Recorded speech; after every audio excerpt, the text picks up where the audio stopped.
Jewish history began with Abraham, the first Jew, and his wife, Sarah. Today, Jews comprise an entire nation, far more numerous than a single family. How and when did the Jewish people transition from being a family to becoming a nation? What is the fundamental difference between the two?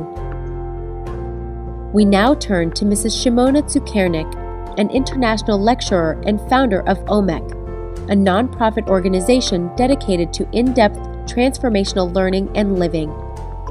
Mrs. Zukernik will discuss the holiday of Passover, the transition to Jewish nationhood, and the journey of personal transformation. Hi, happy Pesach. I thought what we'd do today is look at the three names for Pesach and see how they plot a path, a course for us in our own personal lives. Because Pesach is about going out of limitations and becoming free. And each of these names speaks about a different physical phase as well as a different spiritual stage in our own service. So in the Bible, in the Torah, Pesach is referred to as Chag HaMatzos, the festival of matzahs. The second name that we have is Zman Cheresenu, the time of our freedom.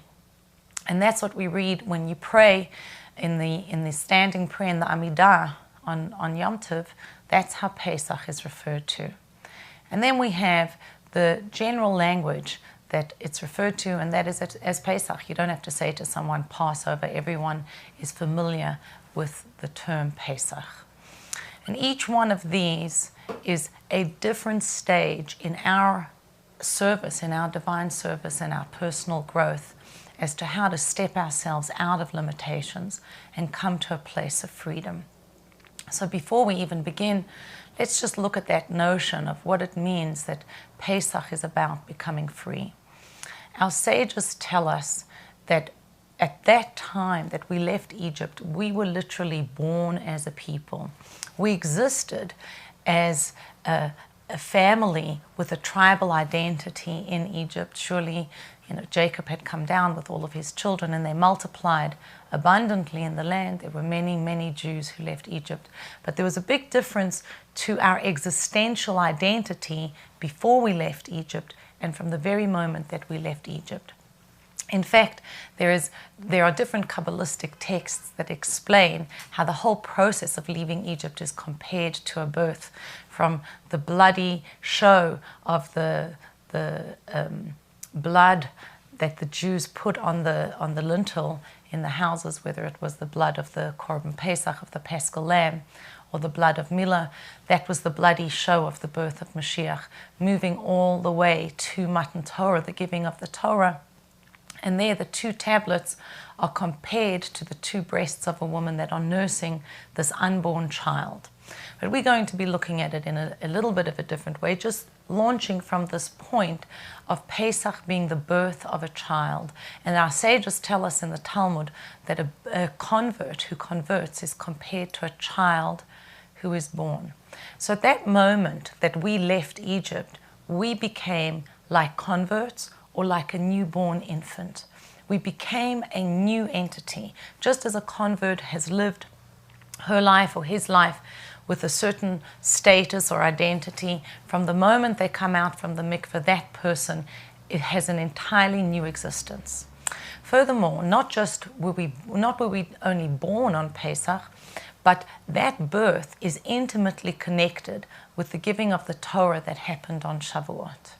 In fact, we are told in some ways the days between Pesach and Shavuot, the giving of the Torah, functions like the intermediate days of a holiday. You have the beginning of Pesach and the end, and then you have those intermediary days that are called Chol HaMoed. On Sukkot, you have the same thing. We're allowed to do work, we can drive, etc. But there's a sanctity to those days that is different from a regular weekday. And this time in between Pesach and Shavuot is likened to that kind of reality, that state where there's a special sanctity, and that's when we count the Omer. So our birth on Pesach is about becoming free, intimately linked through these 49 days to the giving of the Torah. And the giving of the Torah is where God's infinite essence manifested in the finite world. We can't even speak about God as being infinite at some level, because infinite is limited to being infinite and it's not finite. But at the giving of the Torah, God's essence became manifest within the parameters of creation. So the whole of Pesach is a time from Pesach to Shavuot where we have to become a radically new entity. It's not like saying, I learned that 1 + 1 is 2, so 2 + 2 is 4, and 9 divided by 3, etc., and 5 times 10. We're not just extrapolating from addition to subtraction to multiplication and division. We're talking about something that is a quantum leap, and that's what we want to achieve on Pesach. As we're sitting at that Seder table, as we move through the days of Yom Tov, how am I going to generate something in myself that is so radically new? It's as if I'm reinventing, reimagining my life, my being as I know it. So the 3 names that we mentioned before plot a course for us. The Festival of Matzahs, the Festival of Freedom, and then Pesach, which means to leap into a new state. Let's try and understand it by first looking at the process by which a student learns from her teacher or his teacher. The first thing is this: before I can even begin the process of absorbing information, I have to let go of my own way of looking at the world. If I really want to get what you have to say to me, something that I don't know, it's your worldview, or a teacher who's giving over a complex topic, the first step is I have to empty my mind. When I'm bringing what I know to the learning experience, well, at one level it's very useful. I need to use that. I used to teach study skills at the university in South Africa, and we told the students there's 2 kinds of information: the information that's in front of your eyes and the information behind your eyes, what's in your head. And that information is extremely useful in analyzing and extrapolating from what I'm going to be learning. But if I'm holding on to that right at the beginning, I cannot truly absorb what the teacher is giving me. So we have to be an empty vessel. That's the first step of learning. I take myself out of myself. I put my way of being in the world aside. I put what I know aside. And I, as an empty vessel, can now absorb that which the teacher is giving over to me. But obviously it doesn't end there. Now I have to begin processing and analyzing that information. So I have to be an empty vessel, but as the Talmud says, an empty vessel is what holds. The next step is I need to hold and take in that information, question, analyze, try and begin to relate it to my life. But even before I do that, I'm processing this information in all of its details. And then the last step, obviously, is that I take that information into myself. It is internalized. As we say at the end of our prayers, you should know today and bind it to your hearts. I haven't really learned anything until I've managed to bring it into my heart center, and from there I can take it out into the world. So first I have to be an empty vessel. Then I have to be a vessel that holds as much substance, as much liquid, as much information as I can. And having done that, I want to absorb it into my very being, almost like oil seeping into the skin. Now there is a process that has to happen even before I make myself an empty vessel. And that's something that is up to the teacher.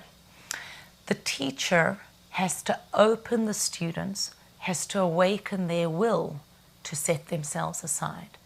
The teacher has to make the students receptive to their learning. So we learn in the Gemara, in the Talmud, a story about a certain sage by the name of Rava.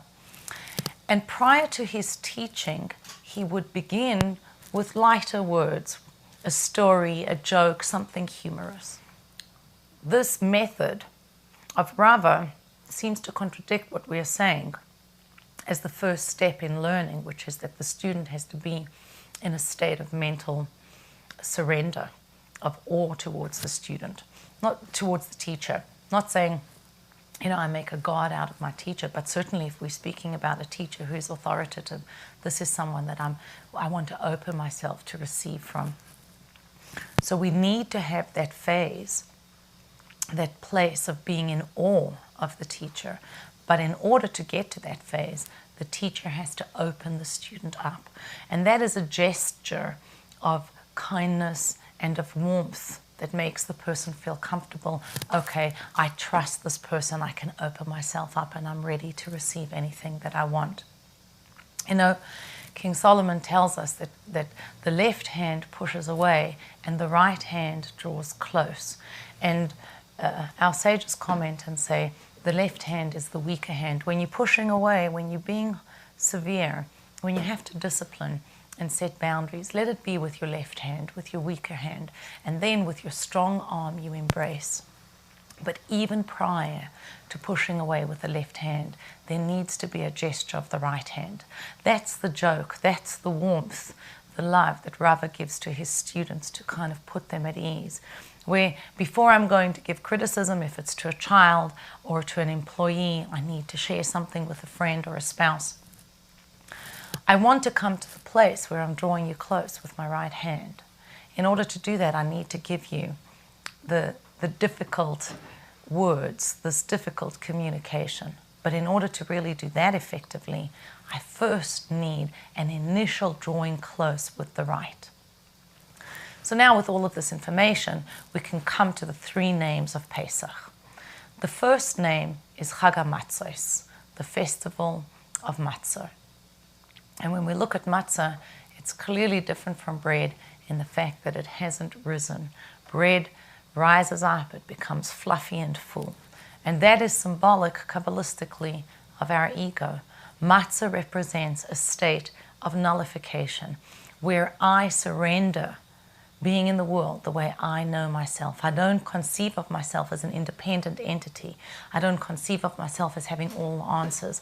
I'm suddenly open to receiving from the world in a totally new way. That's like the student who first has to make herself a very empty vessel to receive from the teacher. That's the left hand pushing away. Then we come to the next name. This is the festival of our freedom. Pesach is the time that we became free from Egypt. But it's not only that we became free from Egypt. I know a man who is an alcoholic. He's been in recovery for many, many years, and he speaks about his process of recovery. He says, stopping to drink, getting out of Egypt is not the end of the process. Getting out of Egypt has to be connected to the giving of the Torah. At that point, I become a slave to God. And the obvious question is, if I'm accepting God as the ultimate authority and I'm a slave to God, what have I gained? I became free here, and now a couple of weeks later, I've become a slave to the creator of the universe, the ultimate taskmaster. So he said to me, look, as an alcoholic, I was either going to be a slave to the bottle or a slave to God. And that's one of the first steps, that I am powerless over alcohol. I cannot do anything about this. And then the next step is what? But there is a God who can save me. There is a power and authority that is even greater, my higher self, the creator of the universe, who can take me out of that limitation. So becoming free doesn't only mean I get out of Egypt. I have to get Egypt out of me. That's the seventh day of Pesach. And then we come a couple of weeks later to Shavuot, where we surrender ourselves to God. Now, sages tell us there's no such thing as a free person other than one who is serving and working in Torah. Why? Because the true identity, my true self, your true self, wants to be connected to God. When I am serving my animal self, my lower self, I am a slave. I'm a slave to my desires. I live a reactive life. If I want to live proactively as a truly free entity in this world, I have to surrender that ego and take on the blueprint of creation, the Torah, and its guide for life. That's the festival of our freedom. And when we do this, we come to the third step, which is Pesach, that notion of leaping into a new reality. That means I'm like the student who has been in a state of awe, sat in silence before the teacher, processed the information, and now I begin to internalize that information. And as soon as I internalize it, what happens? I can leap out of my boundaries. I become a truly new entity, like a convert who converts or a child who has been born. And yet we have to remember, even before the student sitting in awe in front of the teacher, even prior to that, we need the warm words of Rava. We need that right hand that embraces before you begin the process of learning, the left hand pushing away and the right hand drawing close. So we could almost say that the learning itself is left pushes away, right draws close, and then there's a full embrace. There has to be the nullification of matzah, the realization that this is how I become free through the giving of the Torah, and then the leaping. But in order for that to happen, there needs to be the first drawing close, those warm words of Rava. And what is that in our lives? To know that whatever I do, all my service has to be done with joy. I begin, if I'm not in a state that is joyous, then when I have to go through the breaking, that time of a broken heart of the matzah, I won't be able to come through it. If I enter in joy, I will be able to come out in joy. You know, we read in the Talmud that Rabbi Akiva and the sages went into the orchard. And the orchard meaning the orchard of Torah, exploring the Torah at the most basic levels up to the most lofty and mystical levels. One of them died, one went insane, and one became a heretic. Rabbi Akiva remained whole. He came out in peace, and we are taught he went in peace, and that's why he came out in peace. Even before we begin this process of going out of our limitations, starting with a broken heart, being in awe, making ourselves low like the matzah, that has to be preceded by joy, so that I can enter into the space of saying, well, I don't know anything. I know nothing about the world. I have flaws in this aspect of my being and this aspect of my being. I really need to regenerate myself. In order to do that effectively, I have to start with joy. Then I can break, then I can build, and finally I internalize myself and leap out of my limitations. Wishing you that we are all able to follow these steps, to go out of our limitations and become a truly new entity. Happy Pesach.